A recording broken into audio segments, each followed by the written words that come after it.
کیا multiple visit visa اقامہ میں convert ہو سکتا ہے؟ اگر ہو سکتا ہے تو کیسے، اور اس کے اوپر کون کون سی سہولیات ہوں گی؟ بسم اللہ الرحمن الرحیم۔ السلام علیکم ناظرین محترم۔ سعودی وزٹ ویزا جس کی کچھ اقسامز ہیں، بزنس وزٹ ویزا ہے، ملٹیپل وزٹ ویزا ہے، زیارہ شخصیہ ہے، فیملی وزٹ ویزا ہے، اس طرح کے اور بھی ایک آدھا ویزا ہے۔ یہ تمام ویزے جتنی بھی قسم کے ویزے ہیں، کیا ان کے اوپر اقامہ ایشو ہو سکتا ہے؟ تو اس کا جواب ہے ہاں، اقامہ اس کے اوپر بنایا جا سکتا ہے، لیکن وہ اقامہ نارمل اقامے جیسا نہیں ہوگا، اس میں اور اس اقامے میں فرق ہوگا۔ سب سے پہلے تو وہ فرق بیان کرتے ہیں۔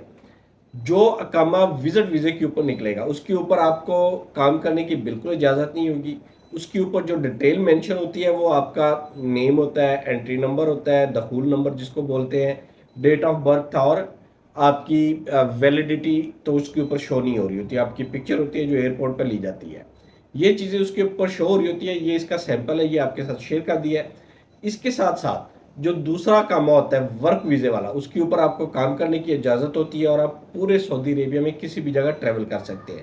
اس ویزے کے اوپر بھی آپ پورے سعودی عربیہ میں ٹریول کر سکتے ہیں۔ اس کی آپ کو فائدہ کیا ہے؟ سب سے بڑا فائدہ یہ ہے، نارملی وزٹ ویزے کے اوپر ہر بندے کو ہر کنٹری میں اپنا اوریجنل پاسپورٹ ساتھ کیری کرنا ہوتا ہے، ساتھ کیری کر کے اس کو ہر جگہ لے کے جانا ہوتا ہے۔ سم ٹائم بندہ وزٹ ویزے کے اوپر ہے تو ڈیفینیٹلی کسی ایسی پلیسز پہ جاتا ہے گھومنے پھرنے کے لیے، ساحل سمندر، پہاڑوں پہ، یا ایسی پلیس پہ جہاں پہ پاسپورٹ گم ہونے کے چانسز زیادہ ہوتے ہیں۔ انسان اس کو اپنے ہوٹل روم میں، اپنے کسی دوست کے پاس یا کسی اچھی جگہ پہ، محفوظ جگہ پہ رکھتا ہے تاکہ وہ گم نہ ہو سکے۔ اس کے اگینسٹ یہ جو آپ کی آئی ڈی ہے، یہ جو آپ کی ریزیڈنٹ آئی ڈی بنی ہے، اقامہ جس کو ہم بولتے ہیں، یہ بنا ہے، یہ اقامہ آپ شو کریں گے، کہیں بھی پولیس والے آتے ہیں، چیکنگ کرتے ہیں، شرطہ دیکھتا ہے، آپ سے پوچھتا ہے کہ آپ کا آئی ڈی کدھر ہے، تو آپ وہ I D on line mobile کے اوپر بھی دکھا سکتے ہیں۔ یہ آئی ڈی بنتی کیسے ہے؟ بالکل نارمل طریقے سے جس طرح ایک ورک ویزے والے کی آئی ڈی بنتی ہے۔ کیا اس کی آئی ڈی بنتی ہے؟ وہ اپلیکیشن ڈاؤن لوڈ کرتا ہے، اس کو رجسٹریشن کے لیے اپنا اقامہ نمبر انٹر کرنا ہوتا ہے، جبکہ جو وزٹ ویزے والے ہوتے ہیں یہ دخول نمبر انٹر کرتے ہیں۔ یعنی جب آپ ایئرپورٹ پر اپنی امیگریشن کروا رہے ہوں گے، سعودی ایئرپورٹ کے اوپر آپ کی امیگریشن ہوگی، اس امیگریشن کے اوپر وہ ہاتھ سے ایک بارڈر نمبر لکھ دیتے ہیں، آپ نے اس کی جگہ، اقامے کی جگہ وہ بارڈر نمبر انٹر کرنا ہے، تو آپ کی ابشر آئی ڈی بن جائے گی۔ ابشر آئی ڈی کے ساتھ اس کی جو ڈیٹیل ہوتی ہے، وہ جنرل ایک فارم ہوتا ہے جس میں آپ کا نام، ولدیت، ڈیٹ آف برتھ اور آپ کے پرٹیکولرز سمجھ لیں، جو بایو ڈیٹا وغیرہ میں ہوتے ہیں وہ پرٹیکولرز ایڈ کرنی ہے۔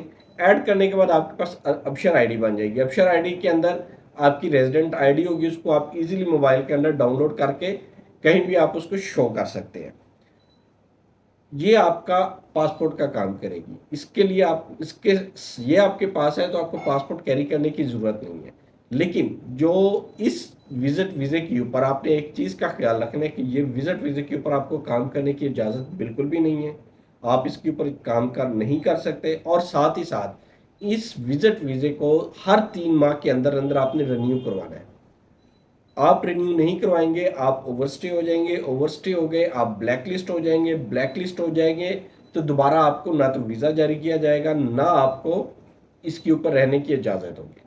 یعنی آپ کے پاس 1 سال کا ملٹیپل ویزا ہے تو ہر 90 دن کے اندر اندر آپ کو سعودی عربیہ سے نکلنا اور اس کے بعد انٹری ہوگی۔ کچھ لوگوں نے کویسچن کیے تھے کیا 90 دنوں کے بعد ہی ہم کر سکتے ہیں؟ تو اس کا مطلب یہ ہوا کہ آپ 80 دنوں کے بعد بھی کر سکتے ہیں، آپ 60 دنوں کے بعد بھی کر سکتے ہیں۔ جب آپ کریں گے ایگزٹ اور دوبارہ انٹری کریں گے، یعنی کہ 90 دن سے کم، آپ کے نیکسٹ 90 دن وہاں سے سٹارٹ ہوں گے۔ سپوز 60 دنوں کی بات کی آپ نے، تو 61 دن آپ نے ایگزٹ کیے، پھر واپس آئے، پھر آپ کے جو نیکسٹ 90 دن ہوں گے وہ اس دن سے سٹارٹ ہوں گے، اور ڈیورنگ دس 90 ڈیز آپ کو ایگزٹ ری انٹری ایک دفعہ پھر لینی پڑے گی۔ اس کے علاوہ اس چیز کے اوپر کوئی بھی آپ کا کویسچن ہے وہ آپ کویسچن میں کمنٹ سیکشن میں پوچھ سکتے ہیں، ہم آپ کو انشاءاللہ بتائیں گے۔ آپ سے ریکویسٹ ہماری یہی ہے کہ آپ ہمارے چینل کو لائک کریں، سبسکرائب کریں اور زیادہ سے زیادہ شیئر کریں تاکہ مفید انفارمیشن تمام لوگوں تک پہنچتی رہے۔ اور کچھ اور بھی ڈیٹیل ہے، اگر ویڈیو لمبی ہو رہی ہے اس لیے ہم اس کو بعد میں کسی ٹائم میں آپ کے ساتھ شیئر کر دیں گے۔ اللہ تعالیٰ آپ کا حامی و ناصر ہو۔ اللہ حافظ۔